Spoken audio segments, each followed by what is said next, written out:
നമുക്ക് നോക്കാം ഇന്ന് എന്തെങ്കിലുമൊക്കെ പഴങ്ങൾ നമുക്ക് ഇതിൽ നിന്ന് കിട്ടുമെന്ന് നോക്കാം. എല്ലാ ദിവസത്തെയും പോലെ ഇന്നും കിട്ടുമെന്നാണ് ഞാൻ വിചാരിക്കുന്നത്.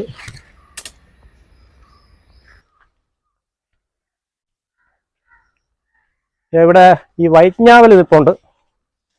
വൈറ്റ് ഞാവൽ ഏകദേശം കുറേ ദിവസങ്ങളായിട്ട് എനിക്ക് പഴങ്ങൾ കിട്ടിക്കൊണ്ടിരിക്കുകയാണ്.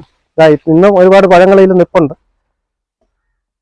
വൈറ്റ് ഞാവൽ നമ്മളെ ബ്ലാക്ക് ഞാവൽ പോലെ തന്നെ നല്ല മധുരമുള്ള ഒരു സാധനം തന്നെയാണ് വൈറ്റ് ഞാവൽ. കണ്ടോ, ഇതിപ്പോൾ നല്ല വെള്ള കളറിലായിട്ടുണ്ട്. കുറച്ചുകൂടെ നന്നായിട്ട് പഴുക്കുകയാണെങ്കിൽ ഇത് റോസ് കളറിലോട്ട് മാറും. ഇപ്പോൾ ഇവിടെ ഇതിൽ ഒരുപാട് പഴുത്ത് നിൽപ്പുണ്ട്. ഇത് നേരത്തെ കുറേ ഇതിൽ പിടിച്ചിട്ടുണ്ടായിരുന്നു, പക്ഷേ അതിൽ കുറേ കേടായിരുന്നു. പക്ഷേ ഇപ്പോഴും അതിന് ശേഷം ഇപ്പോൾ നന്നായിട്ട് കേടൊന്നുമില്ലാത്ത നല്ല രീതിയിൽ പഴം വന്നിട്ടുണ്ട്. ഇവിടെയൊക്കെ കണ്ടോ, ഇത് കണ്ടോ,